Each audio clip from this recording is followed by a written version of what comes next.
మీ business ఏదైనా మీ ఊర్లో promotion చేయాలంటే అది సుమన్ టీవీతోనే సాధ్యం. ఇప్పుడే సంప్రదించండి.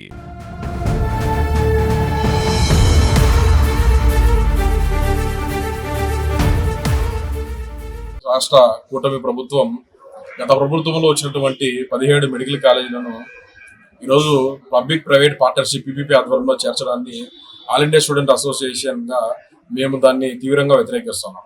ఎందుకంటే ఇప్పుడే వచ్చినటువంటి 17 మెడికల్ కాలేజీలలో దాదాపు 7 మెడికల్ కాలేజీలు పూర్తయ్యి నేషనల్ మెడికల్ కౌన్సిల్ వచ్చి అక్కడ సీట్లు కూడా కేటాయించి క్లాసులు కూడా జరుగుతూ ఉన్నాయి.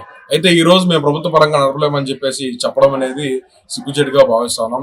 ఎందుకంటే ప్రజల ఆరోగ్యాన్ని దృష్టిలో పెట్టుకోవాలని చెప్పేసి మేము అనుకుంటా ఉన్నాం. ఎందుకంటే ఈ రోజు అంగన్వాడీ నుండి తల్లి గర్భంలో ఉన్నప్పటి నుంచి బిడ్డ పుట్టేంత వరకు మేము ఆరోగ్యాన్ని చాలా మెరుగ్గా చూస్తామని చెప్పుకున్నటువంటి ఈ కూటమి ప్రభుత్వము మనిషి బ్రతుకున్నంత వరకు చచ్చే వరకు వైద్యం అనేది ఎంత అవసరం అనేది కూడా మరవడం అనేది చాలా తప్పుడు పరిస్థితి అని చెప్పేసి మేము భావిస్తున్నాం.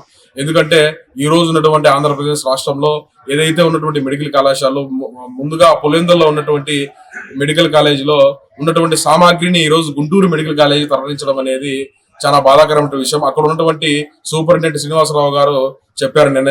అయితే దీన్ని పూర్తిగా వ్యతిరేకిస్తున్నాం. రాబోయే రోజుల్లో విద్యార్థులకు ఉద్యమాలకు సిద్ధంగా ఉంటుంది.